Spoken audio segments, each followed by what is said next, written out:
since it broke, nearly 36 people are behind bars after a massive drug bust in Lorain County, and they all have something in common. In Minnesota, while the entire city was still immersed in sleep, a silent federal operation erupted, exposing a horrifying truth right beneath a university campus. Do you believe that behind the peaceful appearance of lecture halls lies a smuggling network for prohibited goods worth millions of dollars with hundreds of links stretching across many states?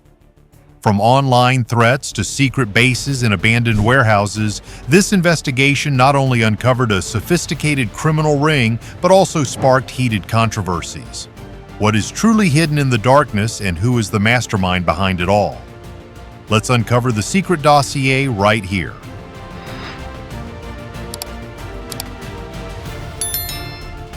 At 4:19 a.m. in the state of Minnesota, a university campus shrouded in silent darkness. A prohibited goods smuggling network operating covertly right beneath it. Large quantities of heroin and fentanyl, along with stacks of cash, appearing before dawn breaks. Every movement traced through corridor areas belonging to a congressional district's academic zone. What appears to be a normal school campus is actually a gateway into a system built on addictive substances and control. Let me show you this reality. At 4:19 a.m., while the city slumbers deeply, potential threats continue to operate without cease. Federal analysts have been tracing a prohibited substances smuggling network moving through corridors in this area. Cash handoffs, late-night movements, and encrypted messages all tied to heroin and fentanyl. Threats spreading online are no longer just meaningless noise. This is evidence that the criminal network has begun operating. A Minnesota Congresswoman recently stated that a relative of hers was confronted by federal immigration enforcement agents in Minnesota. However, this incident appears to be part of a larger chain of events that started after a controversial social media post from a Somali student who issued violent threats targeting law enforcement agents. A student named Hassan Mohammed did not stop at a momentary outburst. He recorded himself declaring that if agents came to his area, he would track them down and attack them. His voice was calm, calculated, and unsettling. It was the kind of threat that sounded meticulously rehearsed rather than impulsive. He challenged the authorities to bring their entire unit. Within just a few hours, the video spread widely across social media platforms, amplified through private channels until it caught the attention of federal monitoring units. At the point when threats against law enforcement personnel had skyrocketed by more than 8,000%, including messages targeting their homes and families, nothing was dismissed as mere online anger anymore. Every word was treated as an intent to act. His subsequent apology no longer carried any weight because the line had been crossed, and it had triggered the first phase of a far larger federal response. When federal command approved the operation, the response was executed with absolute precision. Immigration enforcement agencies, drug enforcement agencies, and local police merged into a single tactical unit. More than 30 agents were assigned to locations previously linked to prior investigations and unexecuted arrest warrants. Hassan Mohammed's threat did not create risk. It simply accelerated an operation that was already on high alert. Before sunrise, a convoy of black SUVs moved silently into the university area. 6 raid teams advanced in complete silence. Doors were knocked once before being breached. Flashlights swept through narrow hallways as rooms were cleared in mere seconds. From behind windows, students watched as agents entered dormitories and rental apartments that had been under surveillance for many months. Inside one apartment, agents seized 9 cell phones and numerous fake identification documents. Another apartment concealed $74,000 USD behind a ventilation panel. A third apartment revealed something far darker: an encrypted contact list linked to federal drug suspects. By dawn, 14 individuals had been detained, and the network hiding beneath the university campus was no longer in the shadows. As investigators began unlocking the seized devices, another truth emerged, one far more serious than routine administrative violations. The data revealed a systematic drug network operating quietly behind the school campus. Messages, voice notes, and transaction logs pointed to repeated deliveries of heroin, fentanyl, and synthetic chemicals, all encrypted under harmless labels, like textbooks, school supplies, or late-night deliveries. A folder containing a spreadsheet with 58 shipments logged, each marked by weight symbols that investigators recognized as quantities of drugs. Another phone held photos of vacuum-sealed packages, the type commonly used to store prohibited substances before long-distance transport. Numerous notes referenced a location called the Mine Area, a site that appeared on 3 different devices and was always tied to late-night activities. Global positioning data confirmed it. Many suspects had repeatedly traveled to an abandoned industrial area informally known as the Mine Base, a place long rumored to be used by smugglers. Every thread of connection led back to a single name: Abdurrahman Khalif Noor, 42 years old. This individual had prior links to federal prohibited substance transportation routes, and financial records on the laptop showed deposits totaling more than $410,000 USD in just 6 months, far exceeding legitimate income. His messages coordinated pickup times, quantities, and the couriers responsible for moving small shipments to avoid detection. The files also revealed a chain of safe houses, burner phones, and detailed maps of distribution routes across the state of Minnesota and 2 neighboring states. The suspects on the university campus were not merely hiding, they were part of a tightly structured operation that used the college as a protective shield. By the time agents finished reviewing the evidence, one truth was undeniable. This was a drug network with leadership, logistics, and extensive reach, and it was still operating fully effectively. The path to the mine base had been established many days earlier. Every seized phone, every location log, and every encrypted message pointed to the same place. It was a forgotten industrial area outside the city of Minneapolis, surrounded by crumbling concrete, rusted fences, and an eerie silence. To most people, it was just an abandoned warehouse, but to the investigators, it was the center of the network. Right after 4 a.m., the operation began. A convoy of unmarked SUVs moved slowly down the narrow road leading into the complex. Headlights were dimmed, radios silent except for whispered, encrypted communications. 42 federal agents from law enforcement and tactical units took positions around the perimeter. Their faces were calm, but their hands gripped weapons tightly. Intelligence sources indicated weapons were stored inside, and some network members had ties to transnational criminal organizations. No one knew how that night would end. At 4:27 a.m., a small unmanned aerial vehicle was launched into the air, scanning the warehouse roof and side entrances. Thermal signals appeared, indicating at least 7 people inside. One figure stood in the central room, almost motionless, a silhouette that matched the height and build of Abdurrahman Khalif Noor. The raid teams were ready. The breach began with a controlled explosion. The side metal door shuttered and then collapsed outward in a large cloud of dust. Flashlight beams cut through the darkness. Team 1 swept through the left wing where stacks of crates towered high, torn tarps hung loosely, and the air was thick with the pungent chemical odor of prohibited substance processing. Team 2 advanced toward the central hall, moving steadily under the protection of heavy ballistic shields. Then came the first confrontation. 2 suspects burst out from behind a pile of shelving, attempting to flee toward the side emergency exit. Agents shouted commands to stop, but the subjects refused to comply. When one reached into his jacket, agents employed use of force measures to bring the suspects to the floor. They were handcuffed and moved aside as the operation pressed forward. Deep inside the core of the warehouse, something far more alarming emerged. Metal drums were filled with heroin, fentanyl precursors, and equipment capable of preparing hundreds of doses per hour. This was not a mere storage site. It was a full-scale production facility. The final room was sealed with a reinforced lock and took nearly 1 minute to breach. When the door swung open, agents found Noor sitting at a metal table with 1 phone in his hand and 3 others lined up beside him. There was no chaos or resistance. He simply looked up as though he had been expecting them all along.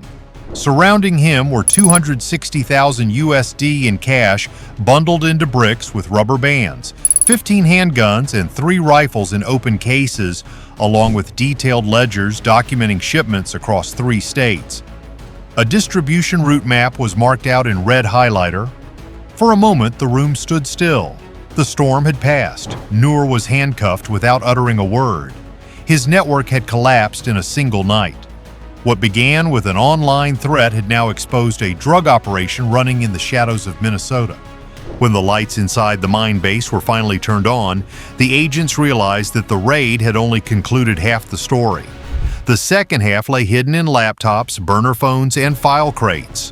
What the investigators discovered in the 72 hours that followed transformed the case from a local drug operation into a multi-state criminal enterprise with international ties.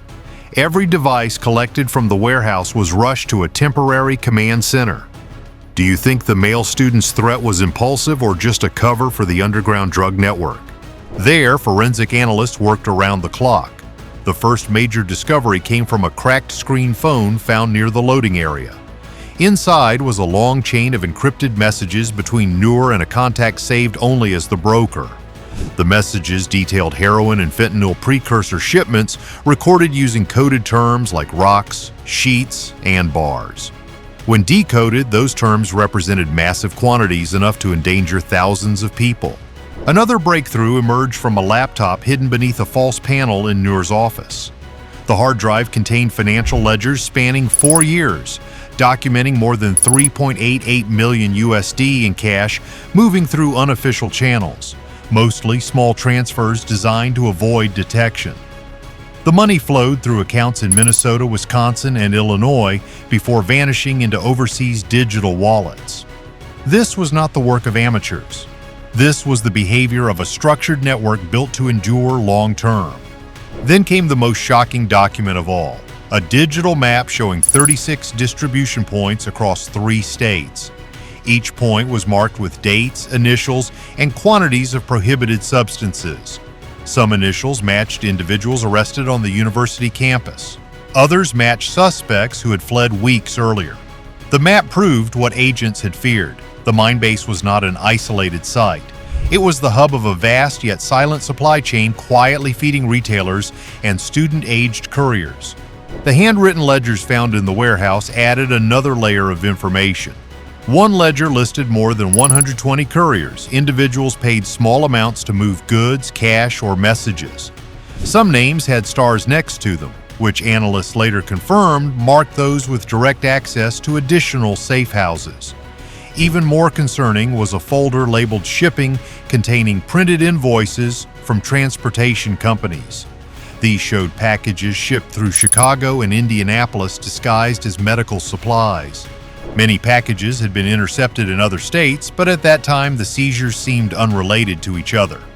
Now the investigators understood that they were all part of the same network. One final device, a small tablet found in Noor's locked desk, revealed a list of planned shipments. One shipment scheduled for the following week involved the chemicals sourced from foreign suppliers. This shipment was large enough to trigger an immediate federal alert. By the end of the review process, the agents agreed on one conclusion. This network was far larger than anyone had imagined. While investigators are unraveling the scale of the drug network, another battle is unfolding far from the mining base. This battle is taking place in the public arena, where politics and law enforcement clash head-on. The arrest of Noor and the sweep at the Minnesota school campus have drawn massive attention. But things escalated when a congressman issued a statement that immediately shifted the national dialogue. In an interview, the congresswoman accused that her son had been stopped, questioned, and demanded to produce identification by immigration agents. She claimed he felt targeted and that the agents had been following him to multiple locations for weeks. She described the agents entering a place of worship while he was praying, showing up at a restaurant and approaching him in a parking lot. Her tone was calm, but the allegations of discrimination and misconduct were very serious. However, within just a few hours of that statement, the Immigration Enforcement Agency issued a strong response. The agency's leader delivered a blunt denial. He stated that the agency had absolutely no record of any traffic stop, detention, or interaction involving the Congresswoman's son. There were no reports, no notes, and no internal logs whatsoever. He accused the Congresswoman of fabricating the story to inflame tensions at a time when agents were facing unprecedented threats. It is very rare for a federal agency to directly contradict a member of Congress, but the agency insisted that the truth needed to be clarified. The divide in opinion spread rapidly. Supporters of the Congresswoman argued that law enforcement activities were excessive and posed risks to innocent people. They claimed students had been traumatized and communities were being unfairly targeted, but opponents pointed out the facts uncovered in the investigation of a drug base operating in Minnesota with 36 distribution points across multiple states and more than 120 couriers documented in the records. For them, the enforcement agency was not acting recklessly, but responding to a threat impacting national security. The clash escalated further when media outlets seized on the contradiction between the Congresswoman's claims and the agency's denial. Some questioned the timing of her statement, wondering why she spoke out precisely when agents were dismantling a drug operation involving individuals moving through her district. Others pointed to prior controversies to argue that there was a pattern of deflection whenever law enforcement tightened its grip. The investigators continued their work undeterred. They knew that every public allegation or debate risked obscuring the hard facts contained in the seized devices. Those files revealed genuine criminal activity involving shipments, weapons, cash, and communication lines rather than fabricated stories. In the days following Nuer's arrest, federal agents expected the operation to slow down, but instead it accelerated. Each new device unlocked and each ledger translated opened another door. What became clear was that the mining base was not the origin of the network, it was merely the central hub of a web that had quietly expanded over many years. Working from a temporary command center, analysts began cross-referencing the seized data with existing federal databases. The results were staggering. The names appearing in Nuer's ledgers matched individuals in ongoing drug investigations in Wisconsin, Illinois, and Michigan. Numerous phone numbers traced back to safe houses that had already been under surveillance in various states. This network was not only operating across state lines, but thriving in the gaps between jurisdictions. Agents discovered financial links connecting Nuer to 4 shell companies, all registered under different identities but sharing the same digital footprint. These companies moved small amounts, around $3,000 or $7,500 each time, just enough to avoid scrutiny. Over 4 years, the total flow of funds reached more than $3.88 million, confirming that the illicit trade around the mining base was not a side operation but a large-scale business model. As the investigation delved deeper, the structure became increasingly alarming. A tablet recovered from Nuer's office listed 12 coordinators responsible for distributing to mid-level dealers. 3 of those coordinators vanished immediately after the raid when their phones went dark just minutes after Nuer's arrest. Another name on the list belonged to a man who had traveled in and out of the country 17 times in 2 years, raising new questions about international supply sources. Agents also realized how deeply the network had infiltrated everyday settings. At least 9 couriers held jobs inside community centers, grocery stores, or facilities on school campuses, blending into places where no one would suspect criminal activity.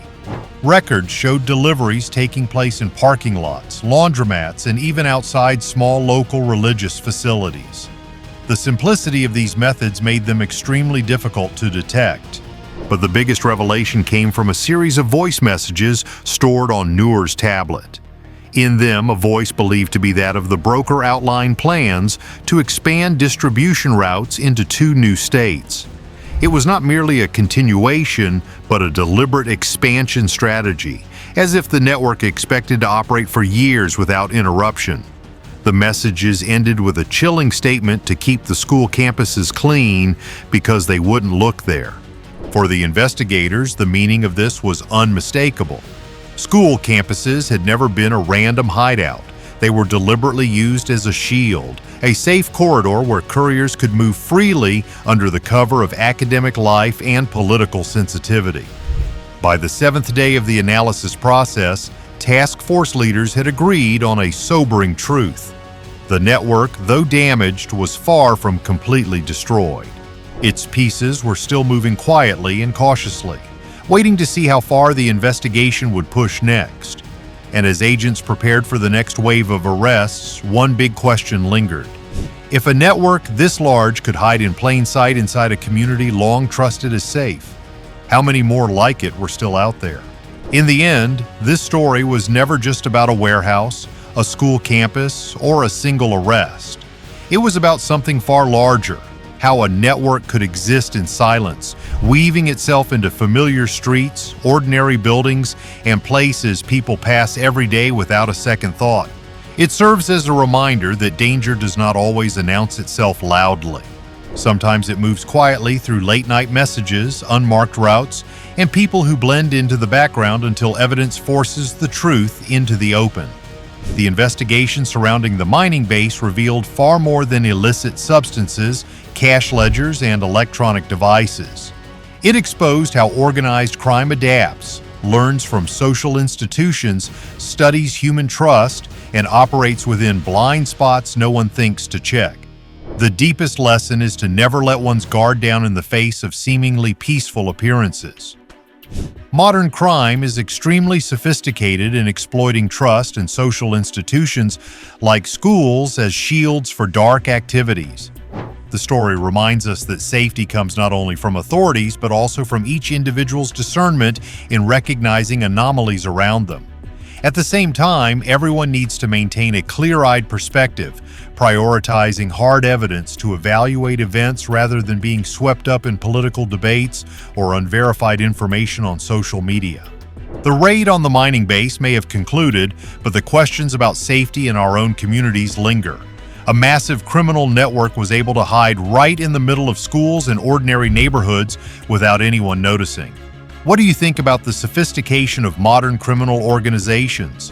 Is our vigilance truly enough to protect our loved ones from these hidden threats? Please leave your thoughts in the comments below so we can discuss this issue together. Don't forget to like and subscribe to the channel so you won't miss the next journeys uncovering the truth.